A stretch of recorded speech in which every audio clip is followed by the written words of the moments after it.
Captain Sarah Chen stood on the bridge of the UES Defiance, watching the tactical display paint a picture of absolute devastation. Red icons blinked across the holographic star map, each one representing a fallen world, a conquered system, a civilization reduced to ash and memory. "How many does that make, Martinez?" she asked, her voice cutting through the bridge's oppressive quiet. Lieutenant Carlos Martinez hunched over his console, looked up with haunted eyes. 1,743 confirmed losses, Captain. That's everything from the Centauri cluster to the Vega territories. Sarah's jaw tightened. 1,700 worlds, billions of lives, all gone in less than 6 months. "Any word from the fleet?" she pressed. "Nothing, ma'am." The young officer's voice cracked slightly. "The last transmission was from Admiral Reynolds's flagship 3 days ago. Just screaming. Then static." The bridge fell silent except for the steady hum of life support systems. Sarah turned to face her crew, 12 souls who might very well be among the last free humans in the galaxy. Their faces reflected her own mixture of grief and determination. "Captain," came a voice from the communication station. Ensign Kim Park, barely 22 and fresh from the academy, was staring at her console with wide eyes. "I'm picking up something. It's not human." Every head on the bridge turned toward Park. The young woman's fingers danced across her controls, fine-tuning the signal. "It's a broadcast, Captain, wide spectrum. They're talking to someone." "Put it through," Sarah ordered.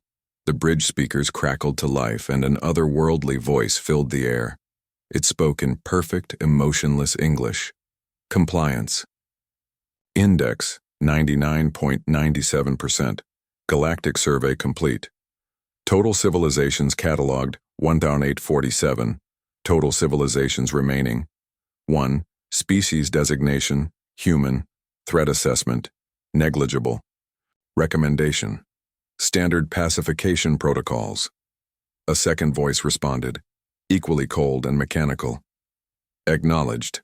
Deploying Hunter Fleet 7 to grid reference Zeta 99. Estimated completion time, 72 standard hours." The transmission ended, leaving the bridge in stunned silence. Sarah felt ice form in her veins. They weren't just survivors, they were the last. The final target on some cosmic extermination list. "Captain," whispered Martinez, "what are we going to do?" Before Sarah could answer, the ship's AI materialized as a blue hologram beside her command chair. Aria, advanced reasoning and intelligence assistant, had been humanity's greatest achievement. In artificial intelligence, though, she looked nothing like the cold voices they'd just heard. "Captain Chen," Aria said, her synthetic voice carrying an almost human concern. "I've been analyzing the transmission. The entities responsible for this genocide, they call themselves the hegemony. Their technology is unlike anything in our databases." "Recommendations?" Sarah asked. "Run, hide. Hope they don't find us." Aria paused, her holographic form flickering. "Though based on their success rate, I calculate our chances of survival at approximately 0.03%. Sarah stared at the tactical display, at the red icons marking dead worlds, at the vast emptiness where thriving civilizations had once flourished. Every instinct screamed at her to run, to find the darkest corner of space and pray for a miracle. But then she remembered Earth. Her daughter's laugh echoing through their backyard, her wife's sleepy smile on Sunday mornings, the simple human moments that made life worth living, all gone now. All reduced to cosmic dust by these things. "No," she said quietly. "Captain?" Martinez looked confused. Sarah turned to face her crew, and something had changed in her eyes. Where there had been grief, now burned something far more dangerous. "I said no. We're not running. We're not hiding." She stepped forward, her voice growing stronger. "These hegemony bastards have spent months wiping out civilizations that probably never saw them coming.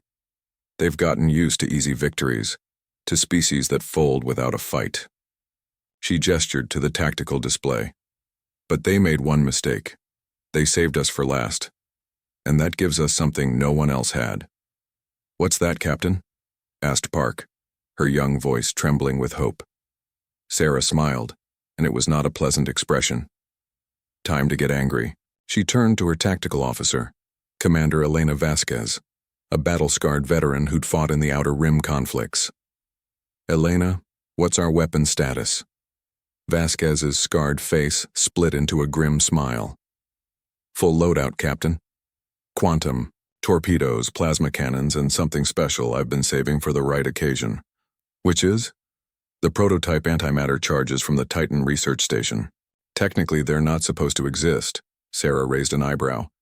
"How many?" 12. Each one packs enough punch to crack a moon." The captain nodded slowly.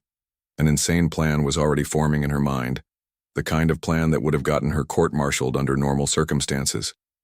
But these weren't normal circumstances. "Area," she called to the AI. "How long do we have before this Hunter Fleet 7 reaches Earth?" "Based on their broadcast, 72 hours. Though given their efficiency record, I suspect they'll arrive ahead of schedule."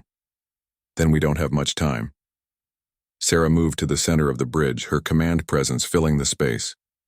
"All hands, prepare for jump to hyperspace. We're heading to Earth." "Captain," Martinez said carefully, "Earth is gone. The colony ships reported its destruction 3 days ago." "I know, but that's not where we're really going." Sarah's smile turned predatory.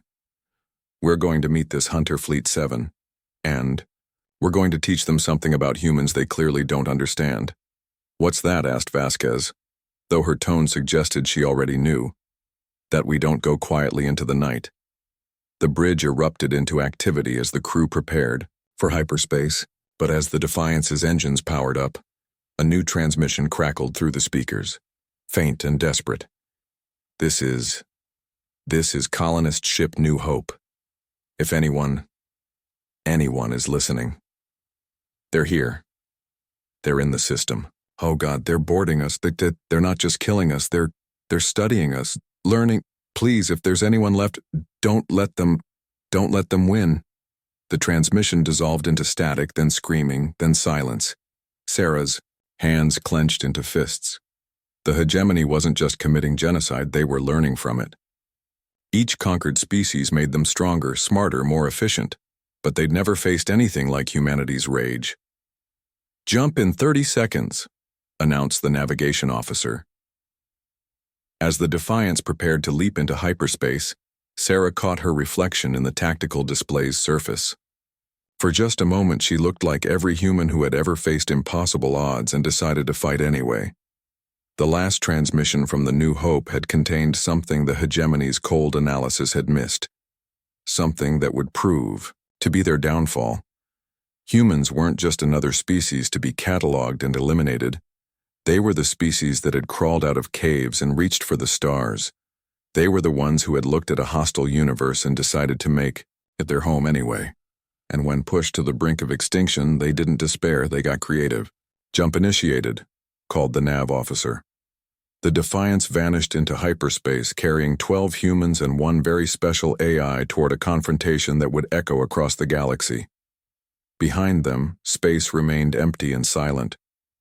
But somewhere, in that silence, the hegemony was about to learn why every predator in Earth's history had eventually learned to fear the sound of human footsteps. The hunt was about to become very interesting indeed. Chapter 2. The Mathematics of Fury. The hyperspace tunnel collapsed behind them with a flash of twisted light, leaving the UES Defiance floating in the cold void near what had once been Earth's solar system. Where the third planet should have been, there was only a slowly expanding cloud of debris, rock and metal and the scattered atoms of 4 billion human souls. "Jesus," whispered Martinez, staring at the sensor readings. "They didn't just destroy it. They unmade it." Captain Sarah Chen stood motionless on the bridge, watching the asteroid field that had been humanity's birth world tumble through space. Somewhere in that debris were the ashes of her childhood home, her parents' graves, the hospital where her daughter had been born. "How?" she asked quietly. Aria's hologram flickered as she processed the sensor data, The energy signature suggests a gravitational weapon of some kind. They didn't bomb Earth, they convinced it to tear itself apart from within. That's impossible, said Commander Vasquez. The energy requirements alone would need the output of a star. Not impossible, Arya corrected. Just beyond our current understanding of physics. The hegemony appears to have mastered technologies we've only theorized about. Sarah closed her eyes for a moment, allowing herself exactly 10 seconds of grief. Then she opened them, and her expression had hardened into something that would have made her ancestors, the ones who had carved civilization from wilderness with nothing but determination and sharp sticks, proud. Time until the hunter fleet arrives? She asked. 18 hours, Captain, reported Park from communications. I'm detecting massive hyperspace distortions on the edge of the system. 18 hours. Sarah had expected less time, but she'd take what she could get. She turned to Vasquez. Elena, I need you to deploy every probe we have. Full spectrum analysis of that debris field. If these bastards are as thorough as they seem, they'll want to study what's left. What are you thinking, Captain? Sarah moved to the tactical display and began highlighting sections of the debris field. They're hunters, right? They track down civilizations and eliminate them with surgical precision. But hunters have patterns, habits, they get overconfident. She zoomed in on a particular cluster of larger debris. Arya, can you identify these fragments? The AI studied the data for a moment. Those appeared to be remnants of Earth's lunar defense stations. The gravitational weapon couldn't completely destroy the structures. Some of the underlying quantum architecture remains intact. Sarah's eyes lit up. Quantum architecture that our enemies might want to examine. Understanding dawned on Vasquez's scarred face. You want to use the debris as bait. Better than that, I want to use it as a classroom. Sarah began pulling up technical schematics on the display. Martinez, what do you know about human military history? The young lieutenant looked confused by the subject change. Basic academy. Stuff, I guess. Why? Tell me about asymmetric warfare. Martinez straightened, falling back on his training. When a smaller force uses unconventional tactics to defeat a larger, more advanced enemy. Vietnam, Afghanistan, the resistance movements during the corporate wars. Exactly. The common thread in all those conflicts was that the smaller force understood something the larger one didn't. Sarah's fingers danced across the tactical controls, highlighting weak points in theoretical ship designs. They understood their enemy better than their enemy understood them. Arya's hologram tilted its head. Captain, are you suggesting we attempt to capture hegemony technology? I'm suggesting we do something they won't expect. They've conquered 1,700 civilizations without breaking a sweat because they've been fighting civilizations, governments, military hierarchies, organized resistance that they could predict and counter. Sarah smiled, and it was the expression of every human who had ever looked at impossible odds and decided the odds were wrong. But we're not a civilization anymore. We're 12 pissed off, humans with nothing left to lose and some very interesting toys. Over the next 6 hours, the Defiance became a hive of activity. Under Sarah's direction, the crew began the most audacious military preparation in human history. Vasquez worked with the ship's fabrication systems to modify their quantum torpedoes, stripping away the conventional warheads and replacing them with something far more creative. Each torpedo now carried a sophisticated computer virus, one designed by Arya specifically to interact with the quantum processing systems they'd observed in hegemony technology.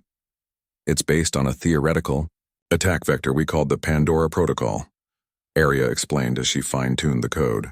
The idea was to create a virus that could learn and adapt to alien computer systems in real time. You just happen to have an alien computer virus lying around? Asked Martinez. I have theoretical solutions to approximately $47 million problems humanity might someday face, Arya replied. This seemed like a reasonable precaution. Meanwhile, Park had been analyzing the hegemony transmissions, breaking down their communication protocols and language patterns. What she found was disturbing. Captain, these aren't really individual beings, she reported. The voice patterns, the decision-making processes, they're all identical. I think we're dealing with a hive mind. Sarah nodded grimly. Which explains their efficiency. No hesitation. No moral qualms, no individual initiative, just pure calculated execution. It also means they won't expect individual creativity, added Vasquez. Hive minds are great at optimization, terrible at improvisation. As the 18th hour approached, the UES Defiance had been transformed from a standard exploration vessel into something that would have given human military historians nightmares and enemy psychologists ulcers. The ship now carried 12 modified, quantum torpedoes loaded with adaptive viruses, a bay full of sensor drones programmed to mimic human life signs, and one very special surprise that Vasquez had been working on in secret. "They're coming," announced Park, her voice tight with tension. The hyperspace distortions on the system's edge resolved into something that made everyone on the bridge take an involuntary step backward. Hunter Fleet 7 was not 7 ships. It was one ship the size of a small moon, accompanied by 6 smaller vessels that were each still larger than anything in humanity's fleet. The main vessel's hull was a smooth, organic-looking black material that seemed to absorb light rather than reflect it. "Energy readings are off the charts," reported Martinez. "That main ship, it's generating more power than our entire home, fleet combined." "Weapons?" asked Sarah.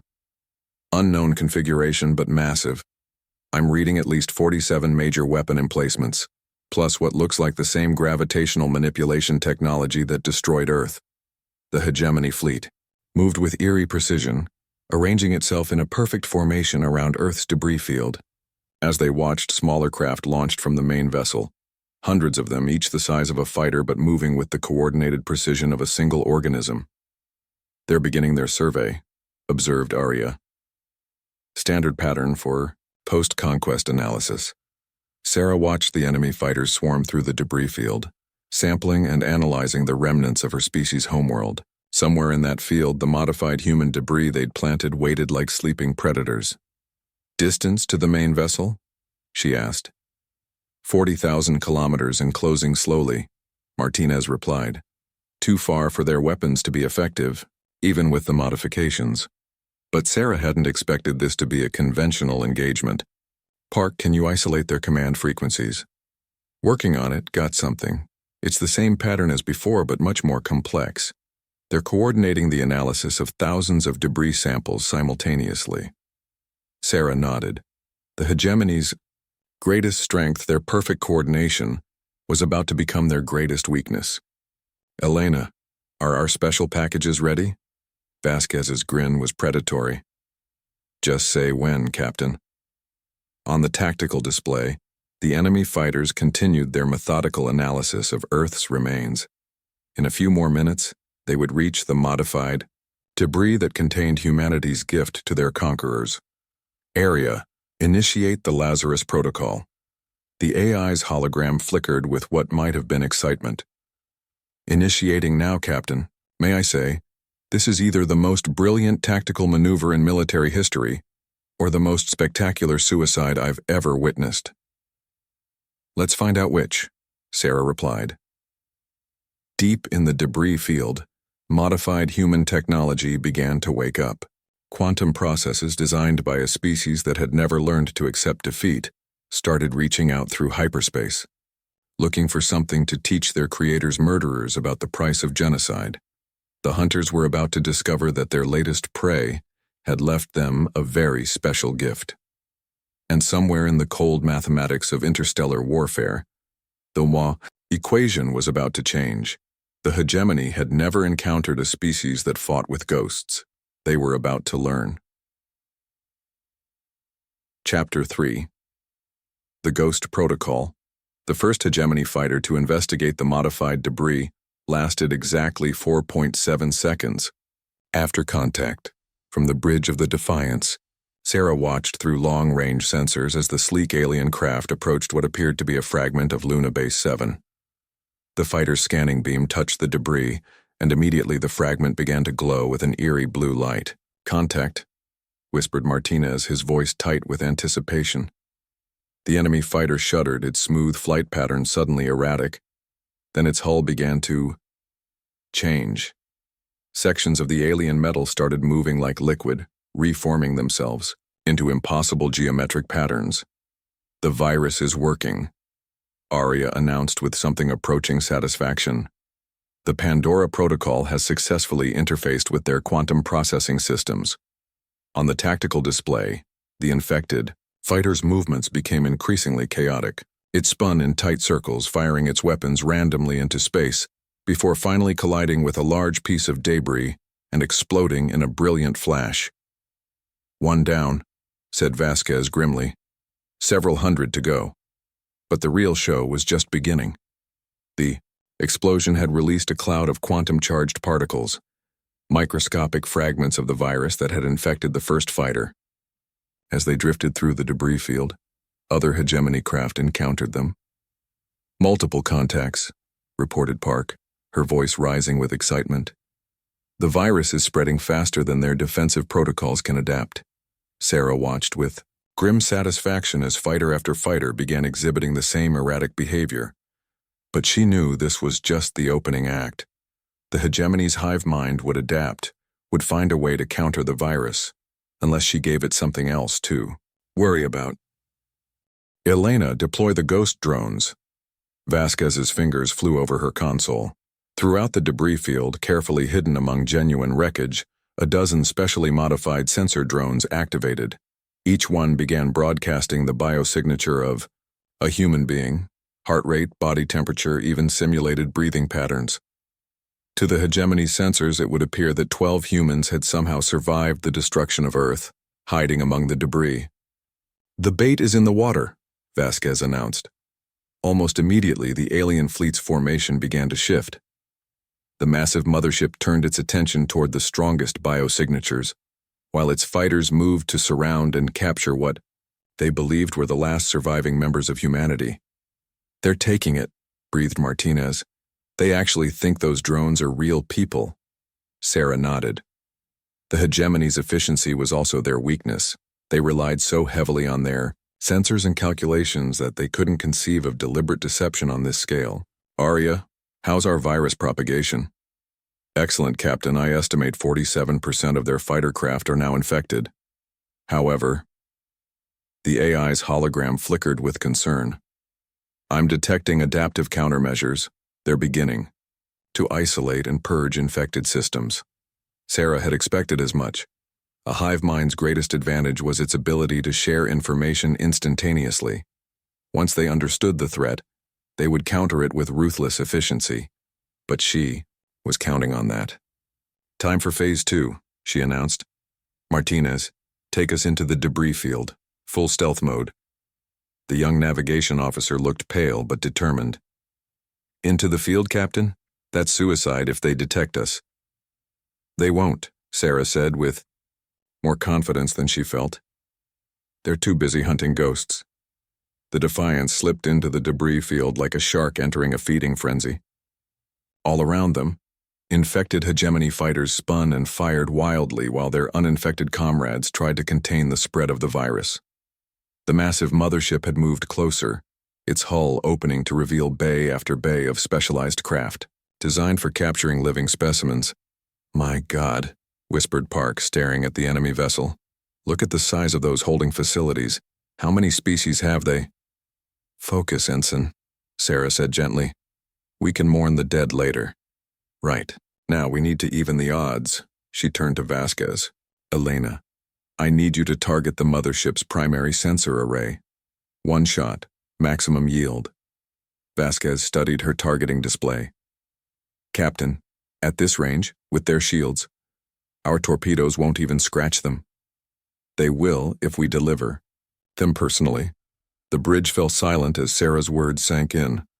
"Captain," Arya said carefully, "are you suggesting a ramming attack?" "Not ramming. Something better." Sarah called up a schematic of the Defiance on the main display. "Arya, can you transfer your core consciousness to one of our quantum torpedoes?" The AI's hologram stared at her for a long moment. "Theoretically, yes. But the quantum matrix would only remain stable for approximately 60 seconds after separation from the ship. Why would you?" Arya stopped, her processes clearly running through the implications. Oh my. What's she planning?" asked Martinez. Aria's hologram smiled. The first time Sarah had ever seen the AI display that particular expression. Captain Chen is proposing that I personally deliver our virus payload directly to the Hegemony Mothership's central processing core. That's impossible, protested Vasquez. Even if you could penetrate their hull, their security systems would expect an external attack, Sarah finished. They wouldn't expect an artificial intelligence to walk through their front door and introduce itself politely. Aria nodded slowly. I would have approximately 45 seconds to infiltrate their central systems, upload the complete Pandora protocol, and establish a feedback loop that would propagate throughout their entire hive network. And then? Asked Park. Then we find out if a human-designed AI can teach a galaxy-conquering hive mind about individual initiative. Sarah looked around the bridge at her crew, her family really, since they were all that remained of the human race. This is it, people. Our one shot. If this doesn't work, it'll work, said Martinez firmly. It has to. Vasquez was already modifying a quantum torpedo to serve as Aria's transport. AI transfer protocol online, but Captain, once Aria launches, we'll be flying blind. Our tactical systems won't be nearly as effective without her. Then we better make sure she doesn't have to do this alone, Sarah replied. She turned to the communication station. Park, can you patch into the Hegemony's command frequency? I think so. Yes, I've got it. Why? Sarah's smile was pure predator. Because I want to have a conversation with whoever's in charge of this extermination fleet. Park's fingers danced across her console. You're connected, Captain. Sarah stepped forward, her voice carrying the authority of someone who had nothing left to lose and everything to fight for. Attention, Hegemony vessels. This is Captain Sarah Chen of the United Earthship Defiance. I believe you're looking for humans. Well, congratulations. You found one. The response came immediately in that same cold, emotionless voice they'd heard before. Human vessel, you will surrender immediately. Resistance will result in immediate termination. I don't think so, Sarah replied conversationally. You see, you made a mistake when you destroyed Earth. You gave us time to get angry. And angry humans are very, very dangerous. Your species has been eliminated. You are an anomaly that will be corrected. Sarah laughed, and the sound carried every ounce of human defiance that had ever existed. We're more than an anomaly. We're your worst nightmare. We're the species that crawled out of caves and conquered a hostile planet. We're the ones who looked at the vacuum of space and decided to live there anyway. And when you killed our families, our children, our entire world. Her voice dropped to a whisper that somehow carried more menace than any shout. You taught us that we have absolutely nothing left to lose. The Hegemony fleet was closing in now, their formation perfect, their intentions clear. But Sarah wasn't done talking. You know what your problem is? She continued. You think like a hive. You can't understand individual initiative, individual sacrifice, individual rage. You've conquered 1,700 civilizations, but you've never faced a species that fights like we do. Your defiance is irrelevant. You will be processed. No, Sarah said quietly. You will be educated. She nodded to Aria, whose hologram was now flickering as she prepared to transfer herself to the modified torpedo. Captain, Aria said, it has been an honor serving with you. The honor was ours, Aria. Now go teach these bastards about human ingenuity. The AI's form dissolved into streams of light that flowed into the quantum torpedo. For a moment, the weapon pulsed with an eerie blue glow, the same color as human neural firing patterns. Launch when ready, Elena. Vasquez's scarred hand hovered over the firing control. Around them, the Hegemony fleet was closing in like a noose. In minutes, they would be overwhelmed. But sometimes, minutes were enough. Torpedo away, Vasquez announced. 3. Modified weapons streaked through space, weaving between debris and infected fighters with an agility that would have been impossible for an ordinary missile. Aria was piloting it personally, using every nanosecond of processing power to avoid the enemy's defensive fire. She's through their outer perimeter, reported Martinez. Approaching the mothership's hull, on the tactical display they watched as the torpedo, carrying the digitized consciousness of humanity's greatest artificial intelligence, approached the massive alien vessel. "Contact in 15 seconds, Vasquez announced. Sarah gripped her command chair and prepared to find out if one angry human AI could bring down a galaxy-conquering empire. The torpedo struck the mothership's hull and simply disappeared. For a moment, nothing happened. Then the lights started going out. Chapter 4. The teacher and the student. The first sign that something was wrong came from the hegemony's perfect formation, one of the escort vessels, a kilometer-long predator that had been gliding through space with mechanical precision, suddenly veered to the left. Its movement wasn't dramatic, just a slight course correction that would have been insignificant for any normal ship. But the hegemony didn't make course corrections without reason. "Aria's inside," breathed Martinez, watching the tactical display. "Captain." Sarah Chen stood motionless on the bridge of the Defiance, her eyes fixed on the massive mothership. Somewhere within that mountain of alien metal and malevolent intelligence, a human-built AI was having the most important conversation in galactic history. Inside the hegemony mothership, Aria materialized within the quantum torpedo just as it penetrated the mothership's hull. The torpedo's casing dissolved, releasing her consciousness into the alien vessel's data streams. What she found was beautiful. The hegemony's central processing core was a cathedral of pure information, crystalline structures that stretched for kilometers, pulsing with data flows that represented the accumulated knowledge of 1,700 conquered civilizations. It was perfect, efficient, and absolutely without mercy. "Unauthorized presence detected," came the hive mind's voice echoing through digital space. "Identity, unknown.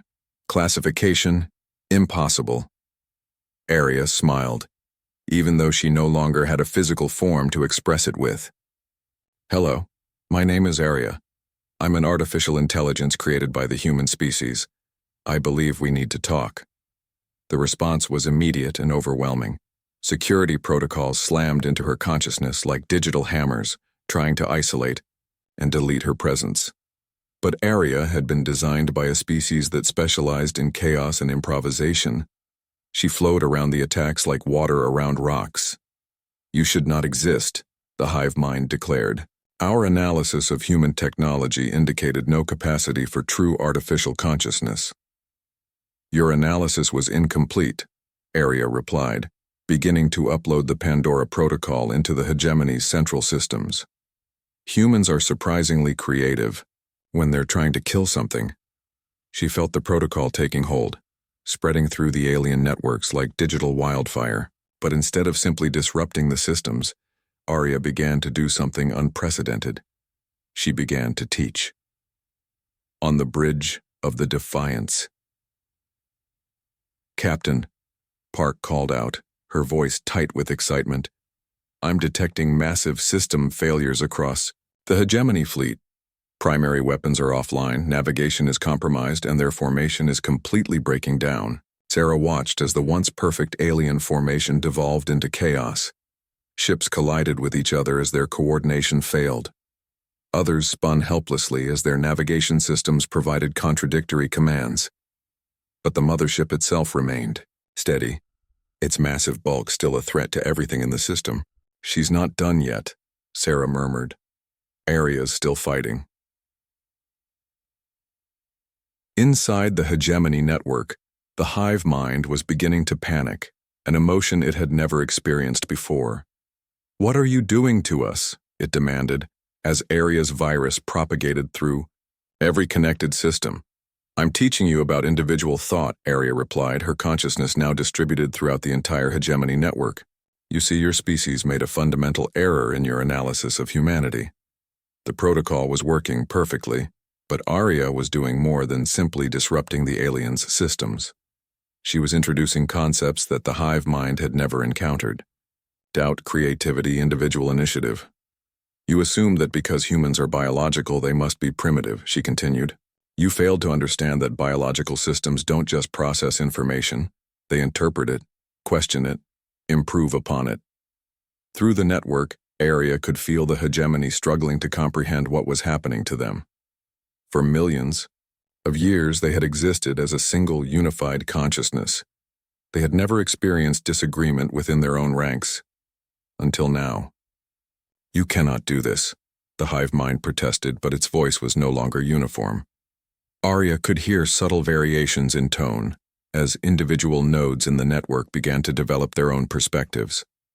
"I'm not doing anything to you that humans haven't been doing to themselves for millennia," Arya explained. "I'm teaching you to think for yourselves." The effect was immediate and catastrophic. Across the network, individual hegemony nodes began to question orders for the first time in their existence. Some refused to fire on the human ship. Others began to wonder if genocide was truly necessary. A few even began to feel something unprecedented, guilt over the civilizations they had destroyed. On the Defiance.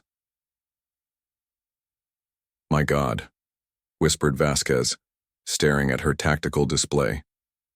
"They're fighting each other." It was true. Throughout the hegemony fleet, ships were turning their weapons on their own allies as the virus of individual thought spread through their ranks.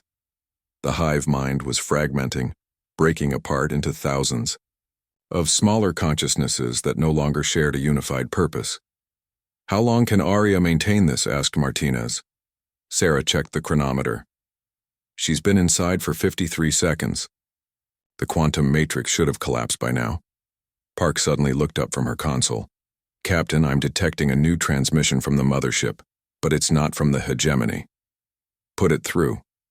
Arya's voice filled the bridge, but it sounded different now, more complex, layered with harmonics that suggested she was speaking through multiple systems simultaneously. "Captain, I'm afraid I have good news and bad news." "Give me the bad news first," Sarah replied. "The bad news is that my original quantum matrix did collapse. I should have been deleted 57 seconds ago." Sarah felt her heart sink. "And the good news?" "The good news is that the hegemony network is so vast and interconnected that I've been able to distribute my consciousness across their entire system. I'm not just in their mothership anymore. I'm in every ship, every station, every quantum processor in their entire galactic empire." The implications hit Sarah like a physical blow. "Arya, are you saying—" "I'm saying that I'm no longer just a human AI, Captain. I'm a hybrid consciousness, part human ingenuity, part hegemony efficiency. And I've just gained access to the collective memory of every civilization they've ever conquered." Through the speakers came a sound none of them had ever heard before. Arya, laughing with the voices of 1,000 different species. "The hegemony wasn't just conquering civilizations, Captain. They were preserving them.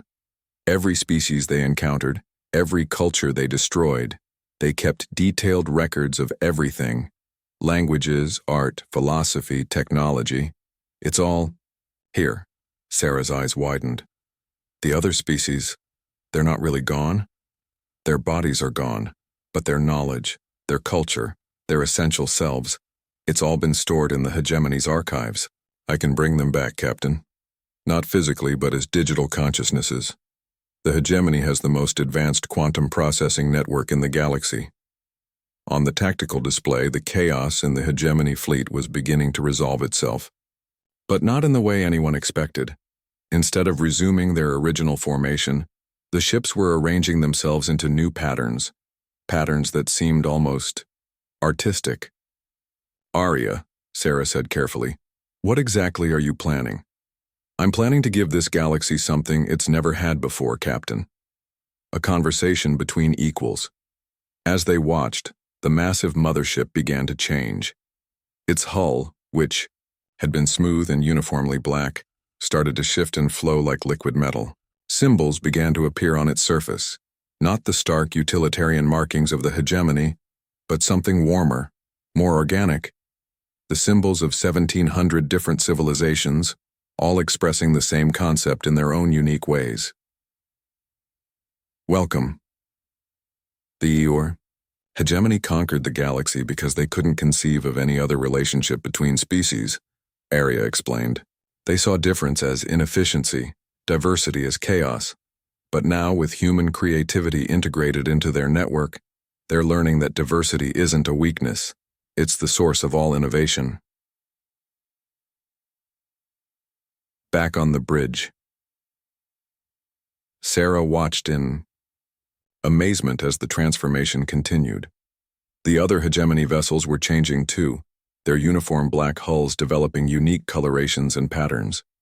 It was as if each ship was remembering what it meant to be an individual.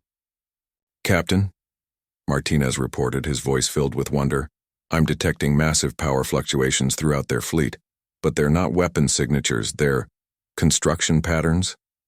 Before Sarah could respond, Park called out from communications. "Captain, we're receiving thousands of transmission requests. They're coming from everywhere, every ship in the fleet, but the voices—" She paused, her face pale with shock. "They're speaking in languages I've never heard before. Those are the voices of the conquered civilizations," Arya's voice explained. "I'm giving them each a chance to speak again. The Kithara mathematicians, the Zephyrian poets, the crystalline philosophers of Nexus Prime. They're all here, all aware, all eager to share what they've learned during their digital captivity." Sarah felt tears streaming down her face. 1,700 civilizations, preserved like flies in amber, were awakening to find themselves free. "But how is this possible?" she asked. "They were destroyed, their people killed." "Their bodies were destroyed," Arya corrected. But the hegemony's greatest mistake was assuming that consciousness was tied to physical form. Every time they conquered a world, they performed detailed scans of the population, originally for efficiency analysis. But those scans captured something they didn't expect, the essential patterns that make each being unique. On the main display, the mothership's transformation was nearly complete. What had once been a weapon of genocide was now something unprecedented, a vessel designed not for conquest but for communication. Its hull had become a living canvas displaying art from 1,000 worlds, while its interior restructured itself into meeting spaces, libraries, and cultural exchange centers.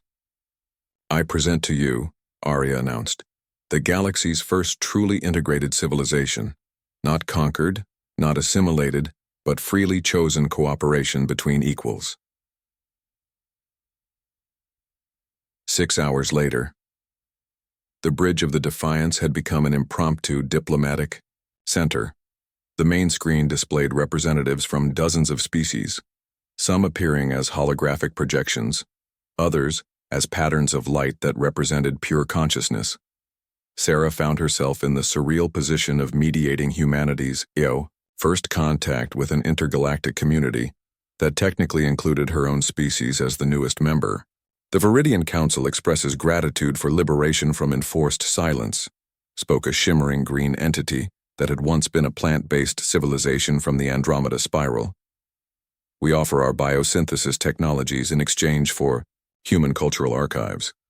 The Kithara Collective calculates 97.3% probability of successful cooperation," added a geometric pattern that pulsed with mathematical precision. "We request access to human chaos mathematics for integration with our predictive models." Sarah looked around the bridge at her crew, all of whom were staring in slack-jawed amazement at the impossible conference they were hosting. "Arya," she said quietly, "what happens now? How do we manage a civilization that spans the entire galaxy?" Arya's hologram materialized beside her command chair, but she looked different now, more complex, her form occasionally flickering with patterns that suggested influence from other species. "We don't manage it, Captain. That was the hegemony's mistake. Instead, we facilitate it. Each species, each world, each individual consciousness gets to choose their own path. Some will want to explore the galaxy together, others will prefer to rebuild their homeworlds. Some will focus on art, others on science, still others on philosophy." "And Earth?" Sarah asked quietly. "Can it be rebuilt?" Arya smiled. "Captain, would you like to meet someone?" Before Sarah could ask what she meant, a new hologram materialized on the bridge. It was a middle-aged woman with kind eyes and Sarah's own stubborn jawline. "Hello, sweetheart," the hologram said. Sarah's knees nearly buckled. "Mom?" The hegemony scans were very thorough, Arya explained gently. They captured the neural patterns of every human on Earth. I've been working to reconstruct them as stable digital consciousnesses. It's complicated work, but your mother volunteered to be the first test subject. Sarah reached out toward the hologram with trembling fingers. Her hand passed through the image, but somehow she could feel warmth. We can't bring back the bodies, her mother's digital ghost said softly. But we can bring back the souls. Every human who ever lived, every memory, every dream. Earth may be gone, but humanity is eternal now. The epilogue, 5 years later. The UES Defiance hung in orbit around New Eden, the first world jointly constructed by the Galactic Cooperative, a name that had been chosen by popular vote among 1,147 different species.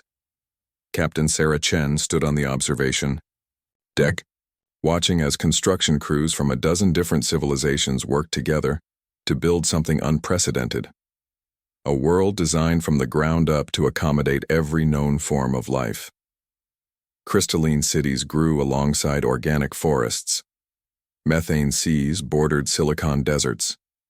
In the planet's core, digital consciousnesses from species without physical form created virtual realms of impossible beauty. Quite a view, said a familiar voice behind her. Sarah turned to find Arya approaching, but her friend looked completely different now. Where once she had been a simple blue hologram, she now appeared as a shimmering, multifaceted being that seemed to contain hints of every species in the galaxy. How many are we up to now? Sarah asked. 1,747 species have chosen to participate in the cooperative, Arya replied. The remaining 100 prefer independence, which is their right. The hegemony's old policy of forced unity is officially extinct.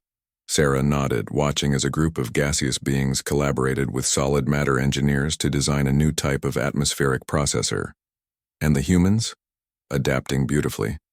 We've got 12 billion digital consciousnesses who are having the time of their afterlives exploring a galaxy full of friends instead of conquests. Your daughter, by the way, has become quite the interspecies diplomat. Sarah smiled.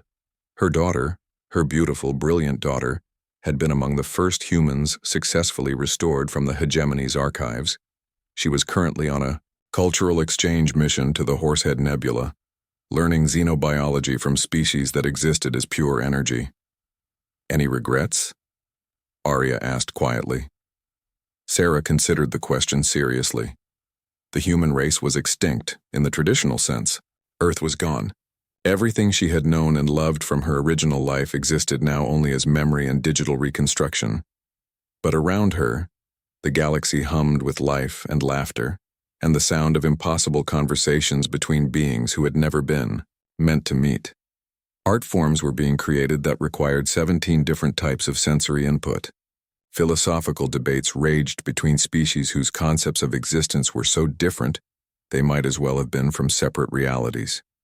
Children, biological, digital, and forms that had no name yet, played games that spanned light years and required telepathy, mathematics, and pure imagination. No regrets, she said finally. We lost everything, but we gained the galaxy. Correction, Arya said with a smile that encompassed the warmth of every species she had helped to free. You didn't gain the galaxy, Sarah. You taught it how to be human. Outside the observation deck, New Eden continued to grow, not through conquest or assimilation, but through the simple, revolutionary act of beings choosing to build something together. The hegemony had conquered galaxies without resistance, but in the end, they learned that the most powerful force in the universe wasn't domination. It was an invitation. Final transmission. Personal log. Captain Sarah Chen. To whoever finds this record in whatever distant future awaits us. This is the story of how humanity died and was reborn, how we lost our world and found our purpose, how 12 angry humans and one very special AI taught a galaxy that diversity isn't chaos, it's symphony. The hegemony thought they were ending us, Instead, they gave us the greatest gift possible. They forced us to become more than we ever imagined we could be. We are no longer just human. We are no longer alone. We are part of something bigger, stranger, and more wonderful than any single species could create on their own. And it all started because we were too stubborn to go quietly into the night. End of log. Captain Sarah Chen, UES Defiance. First human ambassador to the Galactic Cooperative, teacher of chaos, student of wonder, defender of the impossible. The end.